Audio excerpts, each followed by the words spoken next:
Здравствуйте, дорогие друзья! Я Босе Аделаджа и буду делать сейчас обзор книги «Разумение Бога». Автор Сандей Аделаджа.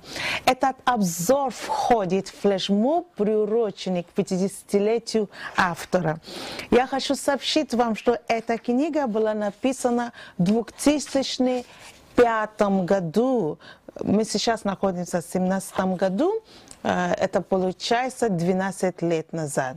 И в этой книге есть 9 глав с такими названиями: «Возлюбите Бога и познайте Его», «Разумение управляет жизнью», «Разумение Божьей любви и благоволения», «Разумение благословения», «Разумение христианской жизни», «Разумение ценностей друг друга», «Жизнь построена на камне», «У человека нет ограничений в жизни, кроме ограничения в разуме». И последняя глава: «Не покидайте дома хлеба своего». И сейчас мы подробнее, кратко, но подробнее рассмотрим первую главу. «Возлюбите Бога и познайте Его». Если вы верующие, вы будете знать, что основной заповеди Бога – это чтобы мы возлюбили Его. Заповеди любви – это первое требование Бога к любому человеку, особенно к тем христианам, которые соблюдают слова Его и которые стараются максимально жить по Его заповеди. Но в этой главе вы узнаете, что в любви Божией, когда мы будем возлюбить Бога, мы также будем познавать Его. Поэтому цель любви Бога, цель того, чтобы мы возлюбили Бога, это чтобы мы познали Его. И в этом познании будет приходить разумение в нашей жизни, и это разумение будет менять нашу жизнь. И как оно будет менять нашу жизнь? Оно просто ближе познакомит нас с Иисусом, и мы сможем подражать Его. И это всегда цель Бога, чтобы мы продолжали Его, и чтобы люди могли видеть Его в нас. Вторая глава: «Разумение управляет жизнью». Человек будет поступать по тому, как он понимает. И в этой книге мы узнаем, что есть разница между знанием и разумением. То есть знания очень много информации, кто-то что-то знает. Но разумение – это то, что мы пережили, это то, что стало ценностью для нас, и это то, что управляет нашей жизнью. И наши знания, они должны пойти дальше и стать разумением в нашей жизни.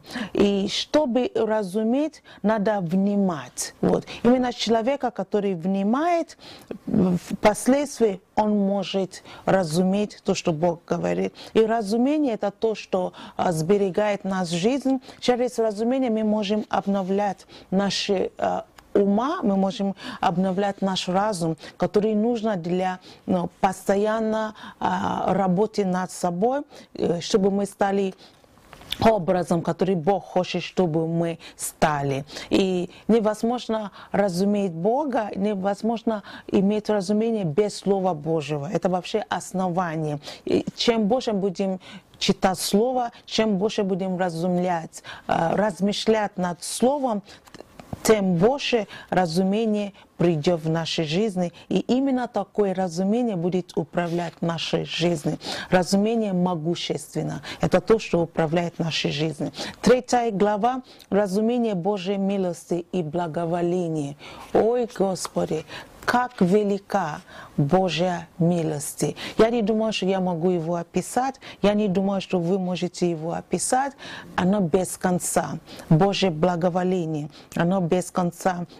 И дал Господь милость народу своему в глазах египтян. Когда есть благоволение Божие, когда есть Божья милость это незаслуженное благословение от Бога. Мы не можем его заработать. И когда это есть жизнь человека просто превращает в сверхъестественной жизни. И также в этой книге говорится, в этой главе говорится о Божьем благоволении, когда просто получается то, что обычно у других не получается. Или когда у вас будет получаться легко то, что у других трудно получается. И в этой книге также напоминается, что есть две грани Божьего благоволения. Когда Бог благоволит человеку, с одной стороны все идет хорошо, но с другой стороны Он притягивает гонения, Он притягивает проблемы. На самом деле вторая грань, которая якобы негативна, это тоже все содействует ко благу, потому что в конце концов вот эта вторая грань, она тоже поведет человека к величию. Это как в истории Иосифа. Да, Бог благоволит к него, Бог послал его в Египет, он сразу попал в хороший дом Потифора, потом началась второй грань Божьего благоволения, ложь на него, вот эта турма. А для чего? Это для следующего уровня благоволения. В конце концов, он стал примером министром в Египте. Поэтому, когда якобы темные грани Божьего благоволения проявляются в вашей жизни, всегда знайте, что это к чему-то большому. И Иисус преуспевал в премудрости и в возрасте, и в любви у Бога и у человека. Вот так превратить вашу жизнь, когда вы находитесь в фазе Божьего милости и благоволения. И это надо разуметь. Потому что если мы не разумеем, мы не будем ценить эту милость, мы не будем ценить это благоволение. Также есть разумение благословения Божия. И в этой главе говорится, что, во-первых, надо готовиться к благоволению, благословению, и надо знать, что Бог благословляет нас для причины. Есть причины. Это для того, чтобы мы могли стать благословением для другого человека. Мы как люди, много не надо. Как говорится, немного надо для счастья. Но Бог дает нам больше для того, чтобы мы могли покрывать нужды других людей и быть в состоянии помочь им. Разумение христианской жизни. Суть христианской жизни – это связь с Богом. Это находиться 24 часа в сутки, 7 дней в неделю в непрерывном роман с Богом, непрерывном общении с Богом. Это суть христианской жизни. Это не религия, это не свод правила, что можно делать, что нельзя делать. Основное разумение христианской жизни, которое Бог нам подарил, это чтобы мы постоянно быть в общении с Богом. Я и Отец одно. И здоровье и счастье находятся в разумении.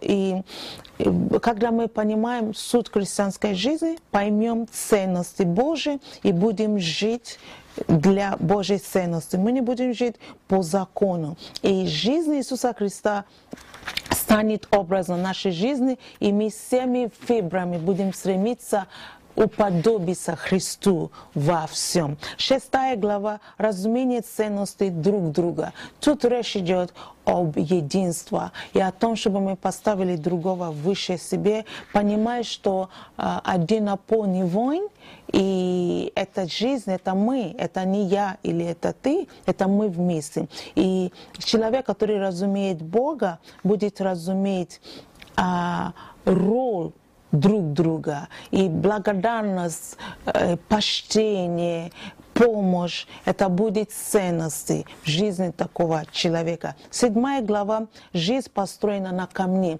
Тут напоминается притча, которую Иисус говорит, что есть 2 дома, есть 2 человека. Один построит дом на камне, другой построит дом на песке. И дома вроде ничего, красиво выглядят. Но когда пришли буря, когда пришли дождь, когда пришли шторм, именно дом, который построен на камне, вот, устоял. А камни — это заповеди Божьи, это ценности Божьи. И мы должны работать, чтобы наш дом, наше общение, вообще то, как мы живем, чтобы оно было на камне, чтобы оно было на Слово Божие, чтобы было качество, чтобы мы не жили перед людьми, а чтобы мы жили перед Богом. Тогда, что бы ни случилось, какой бы удар, и с какой бы стороны этот удар бы ни пришел, мы устоим. Суд, разумение Бога, разумение жизни, построено на камне, это для того, чтобы мы устояли в злой день.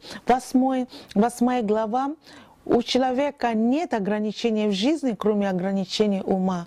Да и аминь. Это правда. Если вы измените здесь, все изменится внаружи. Поэтому Библия говорит, что нам надо обновлять ума. Потому что иногда ситуация выглядит плачевно снаружи, и извне какое-то давление на нас. Но не ограничивайте в себе в разуме, тогда вы уразумейте Бога, и вы сможете высвободить силу Божию в себе.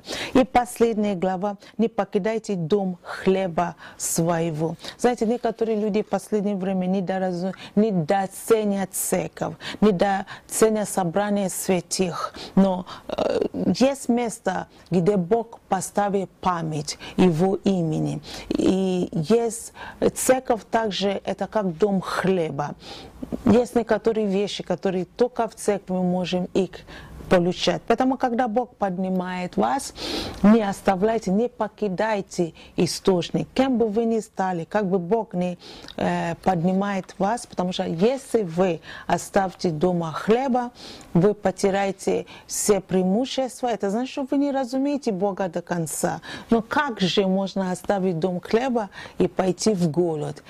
Понимайте Бога, уразумейте Его. И спасибо пастору Сандею за эту книгу, за разумение Бога. Поздравляем его с днем рождения и желаем его больше и больше разумения Бога. И от Центральной Церкви мы почитаем, благодарим, благословляем.